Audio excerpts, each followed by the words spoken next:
Kalena dhamma sawanang etamang kalamuttamang. Part 16. Beyond Birth, melampaui kelahiran. Pra Ajahn Sucat Abhijato, sebuah autobiografi. Wat Yanasang Wararam. Melampaui kelahiran. Pra Ajahn Sucat Abhijato. Judul asli Beyond Birth. Penerjemah Yohana. Editor Jessica. Proofreader Bhante Indra Panyawajiro, Yapto, Lorenzo Tumiwa, Catherine, Irwanto. Hanya untuk distribusi gratis. Dhamma seharusnya tidak diperjualbelikan layaknya barang di pasar.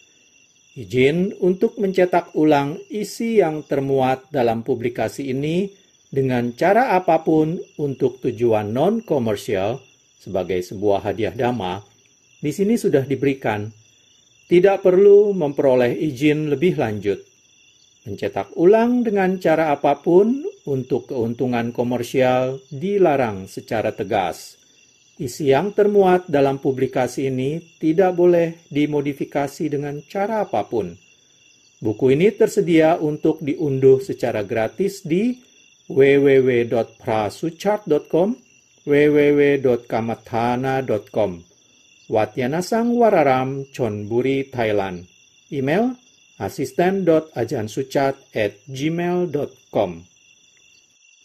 Video part 16 ini akan menyelesaikan bab 7, cahaya bulan dan cahaya bintang, sekaligus merupakan video part terakhir untuk pembacaan buku Beyond Birth. Di dalam video part ini juga akan kita tampilkan galeri foto-foto yang ada di bagian galeri foto. Baiklah, kita mulai dengan subtopik tidak menerima undangan-undangan. Alasan mengapa saya tidak ingin menerima undangan apapun adalah karena hal itu membuang-buang waktu.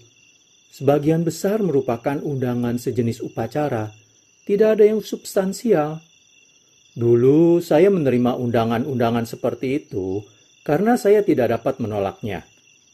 Itu adalah sebuah pekerjaan seperti pemberkatan rumah. Setelah kedatangan saya, akan ada 2 hingga 3 orang yang lebih tua yang mendengarkan pembacaan parita. Orang-orang yang lebih muda sibuk menyapa para tamu. Mereka tidak mendengarkan pembacaan parita ataupun ceramah-ceramah Dhamma, sehingga saya merasa itu tidak ada manfaatnya. Anda pergi membacakan parita. Orang-orang yang mendengarkan tidak memahaminya. Mereka hanya berpikir bahwa itu bagian penting dari acara untuk memberikan aura keberuntungan. Itu saja. Oleh karena itu, untuk pesta pindahan rumah, mereka mengundang biku-biku untuk datang membacakan parita, memercikan air suci, dan menggambar tanda-tanda suci di rumah tersebut. Itu saja. Itu hanyalah sebuah ritual. Tidak ada yang real. Apa yang dilakukan biku-biku itu mirip dengan pertunjukan drama musikal daerah. Sungguh, itu tidaklah menguntungkan. Satu-satunya hal yang menguntungkan mungkin adalah fakta bahwa upacara tersebut menawarkan sebuah kesempatan bagi mereka untuk membuat jasa kebajikan dengan menyumbangkan uang dan menyiapkan makanan untuk para biku. Jasa kebajikan jenis ini dapat diperoleh dengan cara lain, seperti menawarkan dana makanan kepada para biku. Anda tidak perlu membuang waktu Anda mengundang para biku dan kemudian menjemput mereka untuk pembacaan parita. Sebenarnya, pembacaan parita itu dapat dilakukan oleh siapa saja, bukan hanya para biku. Karena mengucapkan doa adalah sebuah latihan untuk menjaga pemikiran-pemikiran Anda di jalan yang baik. Ketika Anda khawatir atau menyimpan pemikiran-pemikiran yang tidak baik, Anda seharusnya membaca parita, dan kekhawatiran-kekhawatiran serta pemikiran-pemikiran buruk akan hilang. Oleh karena itu, mengundang para biku untuk datang membacakan parita dengan hanya 2 atau 3 orang yang lebih tua yang mendengarkan Sementara orang-orang yang lebih muda dan energik sibuk mengobrol dan menjamu para tamu, serta sekelompok orang lain sibuk menyiapkan makanan di dapur, dan ketika pembacaan parita selesai, makanan dipersembahkan kepada para biku, dan para biku memberikan pemberkatan dan kemudian kembali ke wihara. Ini semua adalah tindakan yang sia-sia. Di masa Sang Buddha, beliau diundang untuk memberikan khotbah-khotbah. Undangan adalah untuk makan dan kemudian memberikan khotbah tentang dhamma sesudahnya. Penyampaian khotbah dhamma adalah bagian yang menguntungkan, karena dhamma adalah cahaya yang menyinari kehidupan kita yang diselimuti oleh kebodohan batin, sehingga kita dapat membedakan antara yang baik dan jahat, benar dan salah. Sang Buddha menerima undangan-undangan itu untuk menyampaikan dhamma kepada orang-orang. Jika itu hanya untuk pembacaan parita dan tidak ada yang mendengarkan, beliau mungkin tidak akan pergi, karena tidak ada hal yang menguntungkan yang akan datang dari undangan itu. Para biku meditasi biasanya tidak akan menerima undangan-undangan seperti itu. Namun, terkadang sulit untuk menolak sebuah undangan karena hubungan dengan si tuan rumah atau untuk menjaga itikat baik. Para biku senang untuk hadir jika umat awam datang dan mendengarkan dhamma.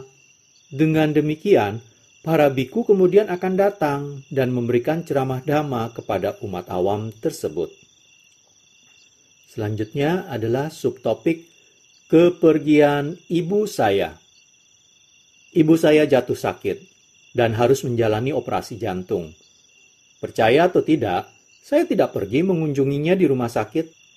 Saya meminta adik perempuan saya untuk membawakannya sebuah telepon, sehingga saya dapat berbicara dengannya. Jika saya harus mengunjunginya di rumah sakit, saya tidak akan dapat berbicara dengannya seintim berbicara dengannya melalui telepon. Oleh karena itu, kami mengadakan kunjungan-kunjungan ini dengan berbicara di telepon, karena kami dapat berbicara lebih lama dan lebih nyaman. Ibu saya meninggal pada 18 Januari 2019. Pada hari sebelum beliau meninggal, mereka mengatur sebuah mobil untuk datang dan menjemputnya pergi merias rambutnya. Ketika mobil tiba, ibu saya memberitahu pengemudinya bahwa beliau telah berubah pikiran dan tidak ingin pergi karena beliau ingin beristirahat. Adik saya kembali ke rumah di malam hari dari sebuah tugas dan melihat bahwa ibu saya sedang tertidur. Ketika dia mencoba membangunkannya, dia tidak berhasil, sehingga dia memanggil sebuah ambulans. Saat unit penyelamat tiba, mereka memberinya CPR, tetapi mereka tidak dapat menghidupkannya kembali. Kemudian, adik perempuan saya menelepon saya, dan saya menyuruhnya untuk menghentikan CPR, serta merelakan ibu kami pergi. Tim penyelamat memberitahu kami bahwa ibu saya meninggal 1 jam sebelum mereka tiba. Ibu saya meninggal dalam tidurnya tanpa penderitaan. Saya yang memilih potret ibu saya untuk ditampilkan di upacara pemakaman. Saya memilih fotonya yang baru saja kembali dari pesta ulang tahunnya. Ibu saya telah menyiapkan foto yang berbeda untuk upacara pemakamannya. Itu adalah sebuah foto yang diambil 20 tahun yang lalu. Saya memilih foto yang lebih terkini. Dan beliau mengenakan setelan pakaian merah yang merupakan warna favorit orang Cina. Di upacara pemakaman ibu saya hanya duduk mengikuti upacara. Setiap orang pergi memberikan bantuan pekerjaan, meskipun tidak ada pengumuman atau panggilan untuk bantuan. Ada banyak orang, tetapi tidak ada masalah di antara satu sama yang lain. Semuanya berjalan dengan baik. Di sebelahnya terdapat 3 buah foto Ajahn Sucat dan ibunya, serta foto pemakaman. Di salah satu foto terdapat kutipan dari Ajahn Sucat Abhijato sebagai berikut. Saya puas dengan tubuh ini dan berterima kasih kepada ibu saya karena telah memberikannya kepada saya. Pra Ajahn Suchat Abhijato. Di bawahnya terdapat 2 foto dengan teks foto sebagai berikut. Bersama adik perempuan saya, Kalaya Rung Tanasan, di upacara pemakaman ibu saya. Di halaman sebaliknya terdapat sebuah kutipan dari Pra Ajahn Suchat Abhijato sebagai berikut. Dimanapun sudah terdapat publikasi dari guru, dalam kurung Luangta Maha Boa, tidaklah pantas untuk mengambil publikasi dari muridnya, karena semuanya sudah diterangkan. Publikasi beliau adalah seperti cahaya matahari, sedangkan publikasi saya adalah seperti cahaya bulan atau cahaya bintang. Namun, jika tempat itu masih sangat gelap, bahkan cahaya bintang seperti ini dapat memadai dan bermanfaat. Pra Ajahn Suchat Abhijato. Mari kita lanjutkan dengan subtopik asal-usul buku-buku Dhamma. Selama periode awal, saya memberikan ceramah-ceramah Dhamma di Salamakan. Tidak ada rekaman dari ceramah-ceramah itu. Kemudian, seorang murid yang adalah seorang perawat di rumah sakit Watian datang untuk mendengarkan ceramah, menyukainya dan membuat beberapa catatan. Catatan-catatan itu diberikan kepada saya untuk ditinjau. Saya memeriksa catatan itu dan berkata, "Ceramah yang saya berikan panjang. Kenapa catatannya begitu pendek? Ini tidak lengkap. Mengapa Anda tidak membawa sebuah perekam untuk merekam ceramah?"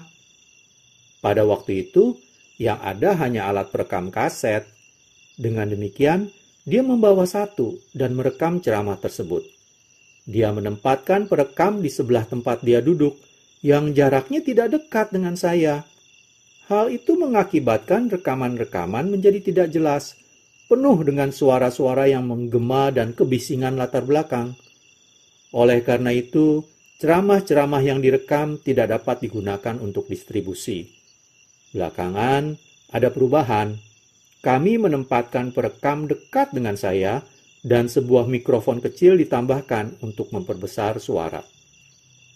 Kemudian, direktur rumah sakit mengizinkan kami untuk menggunakan komputer di kantornya. Saya mentransfer pita dari kaset menjadi sebuah berkas di komputer. Saya menghabiskan 2 atau 3 hari dalam seminggu di ruangan itu di rumah sakit untuk menyalin ceramah-ceramah tersebut. Kemudian mereka diterbitkan.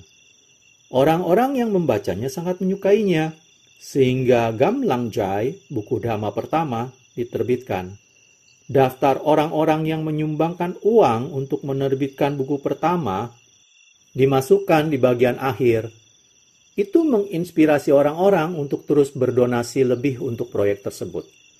Sekarang kami telah menerbitkan 3 atau 4 buku setiap tahun. Chula Dhamma Namjai ditambahkan sebagai buku ke-16 dari Gamlang Jai. Karena buku-buku Chula Dhamma Namjai diterbitkan sebagai edisi terbatas untuk diberikan kepada kelompok orang tertentu. Beberapa waktu kemudian, orang yang mengizinkan saya menggunakan ruang komputer pindah ke rumah sakit lain, sehingga saya harus mengembalikan ruangan itu kepada orang yang mengambil alih. Namun, sebuah ruangan di ruang bawah tanah dari gedung Sangharaja di Watian tersedia untuk pekerjaan kami, karena Somdet tidak datang berkunjung selama waktu itu.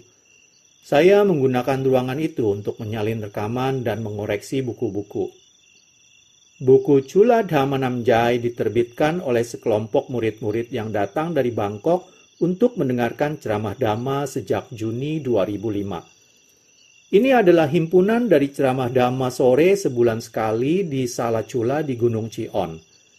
Penekanan dari ceramah-ceramahnya adalah pada latihan dan meditasi Dhamma. Buku Dhamma dari Gunung yang pertama diterbitkan pada tahun 2014, 1 tahun setelah rekaman ceramah di Gunung Cion pada tanggal 31 Maret 2013. Penekanan dari ceramah-ceramah Dhamma ini adalah pada latihan meditasi. Buku-buku ini diberikan kepada kelompok umat awam yang setia datang untuk mendengarkan setiap hari Sabtu, Minggu, dan hari-hari libur. Ceramah-ceramah itu juga direkam dan diunggah di Facebook dan situs web saya setelahnya, pada hari yang sama dengan ceramah-ceramah itu.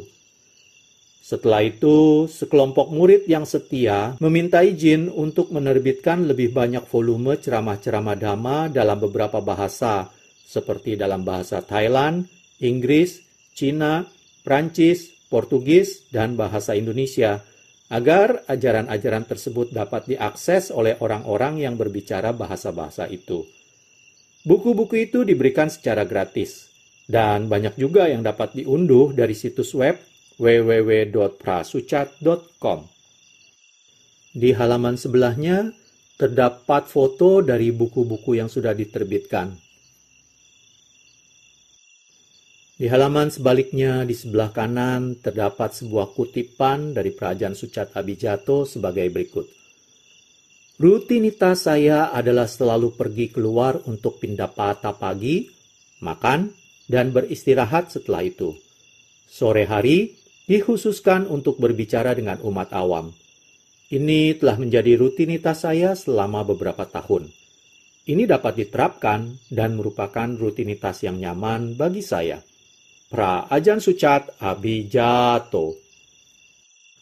Bab 7 telah selesai dibacakan. Kita akan lanjutkan menuju galeri foto di halaman sebaliknya. Di halaman sebaliknya, di sebelah kiri terdapat foto dari Praajaan Sucat yang sedang berpindapata.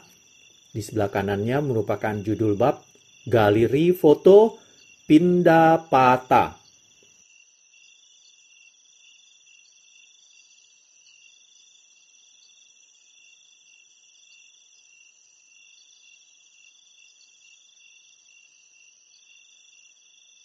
Kemudian di halaman selanjutnya terdapat 8 halaman yang penuh dengan foto-foto saat aktivitas pindapata. Saya tampilkan di layar video.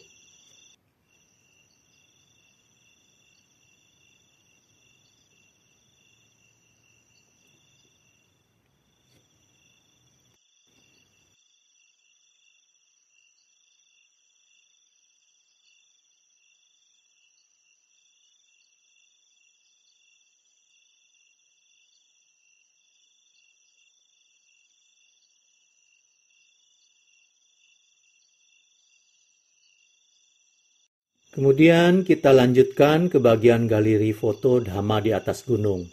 Di sebelah kiri terdapat foto dari Praajaan Sucat, di sebelah kanannya terdapat sebuah kutipan dari Praajaan Sucat Abhijato.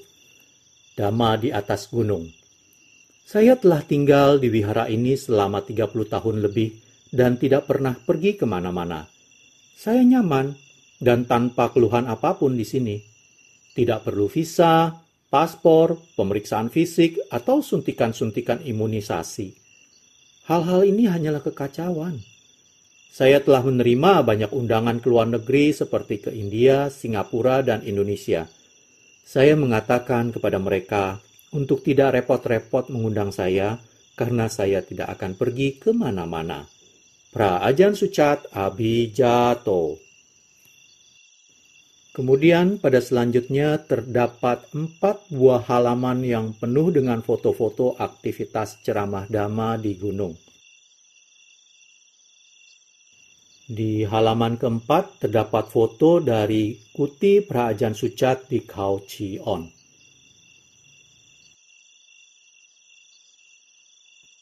Selanjutnya adalah galeri foto dari Dhamma di depan kuti. Pada halaman sebelah kiri, terdapat foto dari Praajaan Sucat sedang memberikan ceramah di depan kuti, sedangkan di sebelah kanannya terdapat kutipan dari Praajaan Sucat Abhijato sebagai berikut. Dhamma di depan kuti.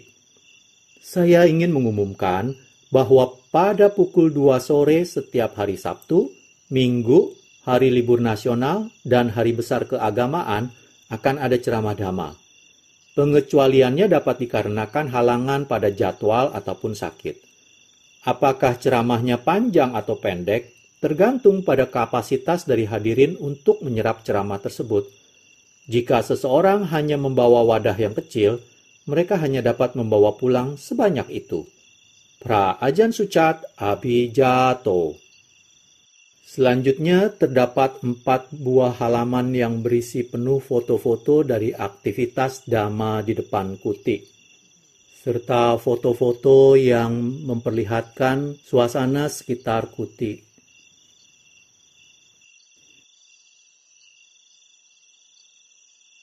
Kita lanjut pada galeri foto Dhamma melalui Zoom. Di sebelah kiri terdapat 4 buah foto, dan di sebelah kanan adalah subjudul dari galeri Dhamma melalui Zoom. Ajahn Sucat mengundang Anda ke pertemuan live Zoom. Facebook, Ajahn Sucat Abhijato, Dhamma for the Asking. Topik, obrolan Dhamma. Di halaman berikutnya terdapat 2 buah foto dari 2 halaman yang berisi foto-foto dari layar Zoom, English Zoom, dan Thai Zoom.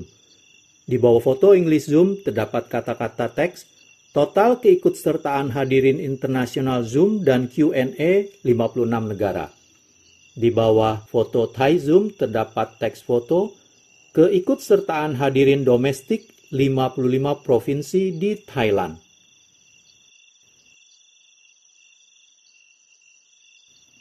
Kita lanjut kepada subtopik dari galeri foto Dhamma melalui Q&A.